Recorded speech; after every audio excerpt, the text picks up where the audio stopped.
नमस्कार। आज हम बात करते हैं कि जो जिन राज्यों में ओपीएस लागू कर दी गई है, जिन राज्यों में ओपीएस लागू कर दी गई है, वहाँ पर राज्य सरकार ने नियम शर्त रख दिए हैं। कर्मचारियों के सामने 2 विकल्प दिए हैं। जो वहाँ के जैसे कि सबसे पहले छत्तीसगढ़ सरकार है, जो वहाँ मुख्यमंत्री हैं बघेल जी, उन्होंने नियम शर्त बना दिए हैं, 2 विकल्प दिए हैं। जो कर्मचारी हैं वहाँ के राज्य सरकार के अंडर में आते हैं, शिक्षा विभाग के हों या किसी और विभाग के बाबू हों या कोई कर्मचारी हैं, उनके सामने 2 विकल्प दे दिए हैं कि आप एनपीएस में जाएँगे या ओपीएस में जाएँगे। उन्हें शपथ पत्र देना पड़ेगा कि हम एनपीएस में रहेंगे या ओपीएस में रहेंगे। इस शपथ पत्र में साफ-साफ लिखना पड़ेगा, तभी उन्हें ओल्ड पेंशन का हिस्सा माना जाएगा। अगर वो कह देते हैं कि हम एनपीएस में रहेंगे, तो उन्हें ज़्यादा उलझन नहीं है, वो एनपीएस में एक फार्म भर देंगे और ओल्ड पेंशन में जाते हुए शपथ पत्र के माध्यम से उन्हें कहना पड़ेगा।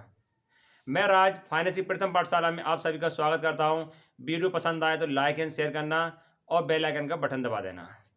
अब हम बात कर रहे हैं जिन राज्यों में ओपीएस को लागू कर दिया है, वहाँ 2 विकल्प दिए जाएंगे। छत्तीसगढ़ सरकार ने 2 विकल्प दे दिए हैं, या ओपीएस में जाएँ या एनपीएस में जाएँ। ओपीएस में अब कर्मचारियों के ऊपर है कि ओपीएस में रहें या एनपीएस में रहें। ओपीएस के बारे में बात कर लेते हैं। जब कर्मचारी रिटायर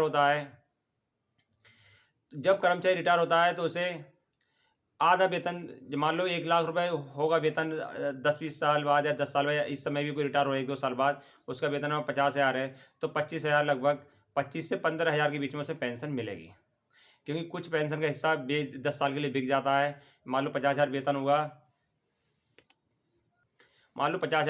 25,000 उसकी आधी हुई, आधी में से उसका 10 साल के लिए अमाउंट बिक जाता है, वो नकद मिल जाता है उसे। लगभग 15,000 के करीब उसे पेंशन मिलेगी।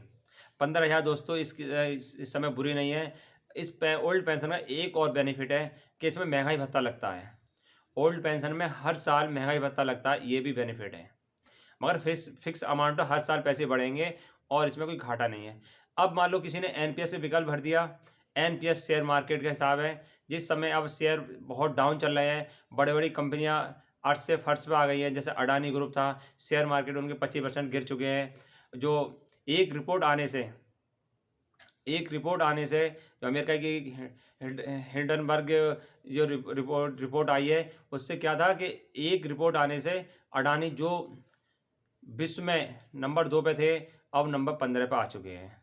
एक रिपोर्ट आने से जो हमारा पैसा लगा हुआ अधिकतर एनपीएस का, वो कहाँ लगा हुआ है? एसबीआई में लगा हुआ है और उसमें हमारा एलआईसी में लगा हुआ है। इस समय एलआईसी को भी करोड़ों करोड़ों रुपए का घाटा हो चुका है, कई हज़ार करोड़ घाटा हुआ है, और एसबीआई का हमें पता नहीं कितना घाटा हुआ है अभी तो ओल्ड पेंशन में तो निश्चित है कि इतना पैसा मिलेगा हमें। ओल्ड पेंशन में तो निश्चित हमें इतना पैसा मिलेगा, मगर एनपीएस में कोई निश्चित अमाउंट नहीं है कि इतना मिलेगा। हमारा पैसा 60% हम रिटायर होंगे तो हमें नगद दे दिया जाएगा, और बाकी 40% वो किस्तों में सरकार देती रहेगी। उस पर कोई भी महंगाई भत्ता नहीं मिलेगा।